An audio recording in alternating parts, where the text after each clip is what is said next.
السلام علیکم ورحمۃ اللہ وبرکاتہ۔ حضرت ابو ہریرہ سے روایت ہے کہ رسول اکرم صلی اللہ علیہ وآلہ وسلم نے فرمایا، جب رمضان کی پہلی رات آتی ہے تو تمام جہنم کے دروازے بند کر دیے جاتے ہیں، شیطان سرکش جن قید کر دیے جاتے ہیں اور جنت کے سب دروازے کھول دیے جاتے ہیں، پھر ان کو بند نہیں کیا جاتا، اور ایک اعلان کرنے والا اللہ کی طرف سے اعلان کرتا ہے کہ اے نیکی کے طالب، نیکی کی طرف آگے بڑھ، اور اے بدکاری کا ارادہ کرنے والے، بدی چھوڑ دے۔ اور اللہ تعالیٰ اس مہینے میں بہت سے لوگوں کو جہنم کی آگ سے آزاد کرتا ہے، اور یہ رمضان کی ہر رات کو ہوتا ہے۔ رمضان المبارک اللہ تعالیٰ کی رحمتوں کا موسم بہار ہے، گرچہ اس کی رحمتیں ہر آن ہر لمحہ اس کی مخلوق پر بلا تفریق و امتیاز برستی رہتی ہیں، لیکن کچھ مخصوص دن اور رات اور مہینے ایسے ہیں جن میں اللہ رب العزت اپنے بندوں پر بے شمار رحمتیں برکتیں نازل فرماتا ہے۔ بہار کے موسم کے آتے ہی چمن میں رخ پرور ہوائیں چلنے لگتی ہیں، خشک درخت ہرے بھرے ہو جاتے ہیں، پھول کھلنے لگتے ہیں، جس میں انسانی کی رگوں میں تازہ خون گردش کرنے لگتا ہے۔ ماہ رمضان انسانوں کے لیے اللہ کی بے پایا رحمتوں کا موسم بہار ہے، اعلان خدا بندی ہے۔ رمضان کا مہینہ وہ ہے جس میں قرآن اترا لوگوں کی ہدایت کے لیے۔ رمضان کی فضیلت کلام الہی قرآن مجید سے، اور قرآن کے نزول کا مقصد ہدیۃ للناس، انسانوں کی ہدایت کے لیے کلام الہی نازل ہوا۔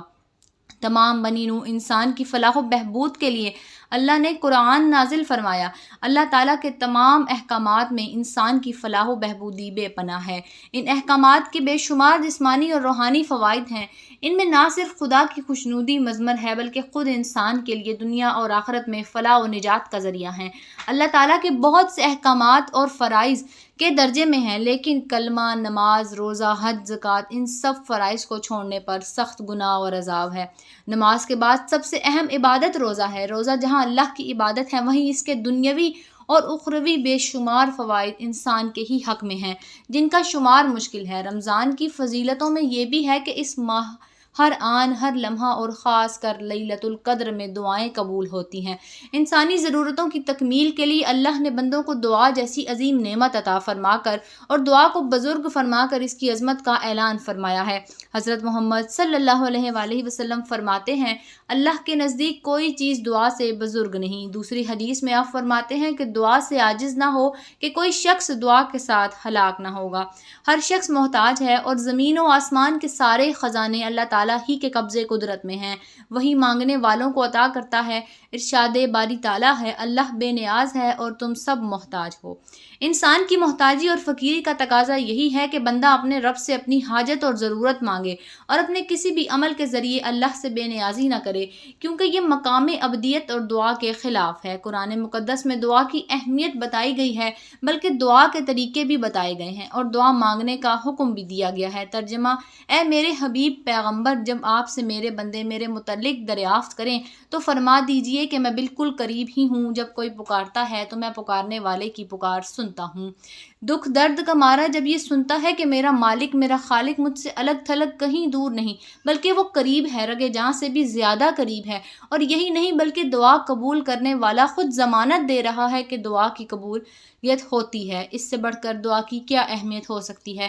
اللہ خود حکم دیتے ہوئے فرما رہا ہے۔ ترجمہ: تمہارے پروردگار نے کہا کہ تم مجھ سے دعا کرو، میں تمہاری دعا قبول کروں گا۔ قرآن و احادیث سے جہاں دعا کی فضیلت ثابت اور معلوم ہوتی ہے، وہیں احادیث و قرآن مجید میں دعا نہ کرنے پر اللہ تعالیٰ کی ناراضگی کی بھی وعید ہے۔ قرآن کریم کی آیت طیبہ اوپر لکھی جا چکی ہے۔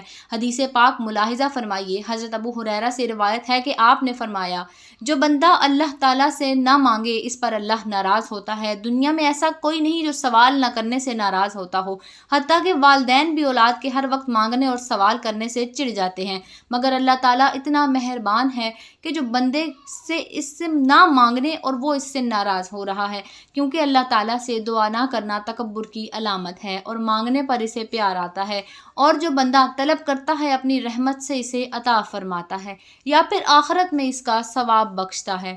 حضور اکرم نے بھی اللہ تعالیٰ سے دعا کرنے کی تاکید فرمائی ہے، بلکہ اس کے فضائل و آداب بھی بہت سارے بتائے ہیں۔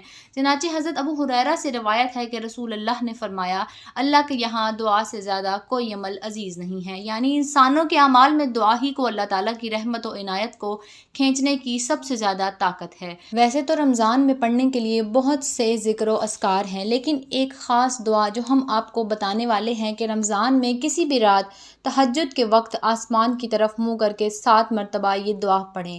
اول آخر درود شریف پڑھنے کے بعد یہ دعا 7 مرتبہ پڑھ لیجئے۔ لا الہ الا اللہ الحی القیوم القائم علی کل نفس بما کسبت۔ انشاءاللہ تعالیٰ آپ کے رزق میں فراوانی ہوگی اور ہر مقصد میں کامیابی حاصل ہوگی، آپ کی ہر پریشانی دور ہو جائے گی۔ اللہ پاک مجھے اور آپ سب کو اس پر عمل کرنے کی توفیق عطا فرمائے اور دین پر صحیح طریقے سے چلنے کی توفیق عطا فرمائے۔ اللہ ہمیں دین کی مکمل سمجھ نصیب فرمائے، آمین بجاہ النبیین صلی اللہ تعالیٰ علیہ وآلہ وسلم۔